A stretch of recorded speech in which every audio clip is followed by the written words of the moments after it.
Isinilang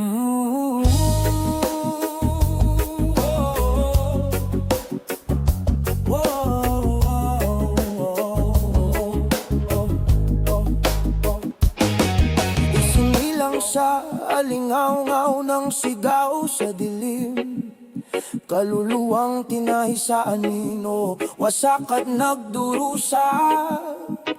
Yumakap sa kadiliman ng mundo'y lumisan, natanikalaan sa bangin ng pusong nalulumbay. Ang mga sulok ng silid, ang aking pader, ang aking bulong ay sigaw na nilamon ng katahimikan. Kalawang ang tinig ko, sineluhan ng nakaraan. Pusong naglalagablab, ngunit unti-unting nabubulok.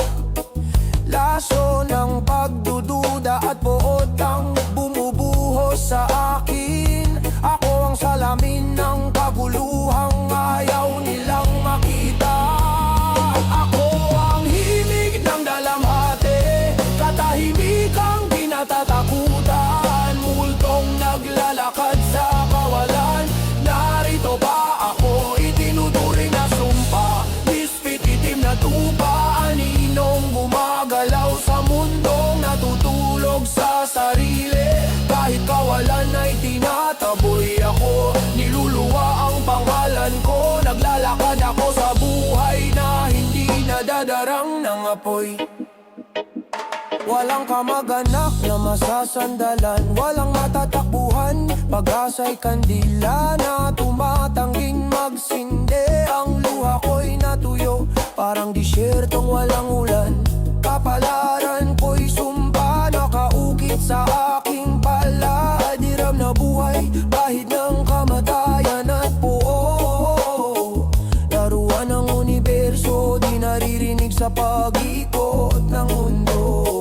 Ang sigaw ko'y bulong na pinapasan ng bigat ng kadilimang humahabol at tinatawag na kapalaran. Tinahi sa gabi, lihim na di matanggal, bagyong walang kulog, aninong walang araw. Ako ang himig ng dalamhati, katahimikang kinatatakutan. Multong naglalakad sa kawalan, narito ba ako, itinuturi na sumpa. Misfit itim na tupa, aninong gumagalaw sa mundong natutulog sa sarili. Kahit kawalan ay tinataboy ako, niluluwa ang pangalan ko. Naglalakad ako sa buhay na hindi nadadarang ng apoy.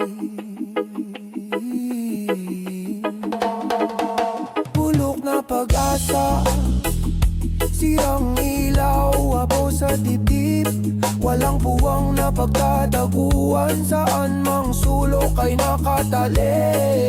Bit-bit ko ang bigat ng malupit na pasya ng mundo. Unibersong bingisa, mga sigaw ng pusong nagdurusa.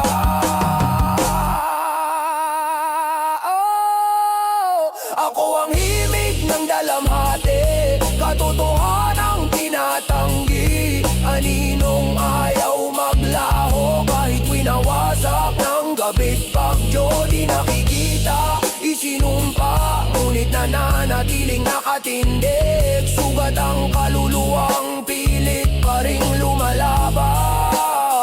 Kahit kawalan ay isuka pa ang aking pagiral.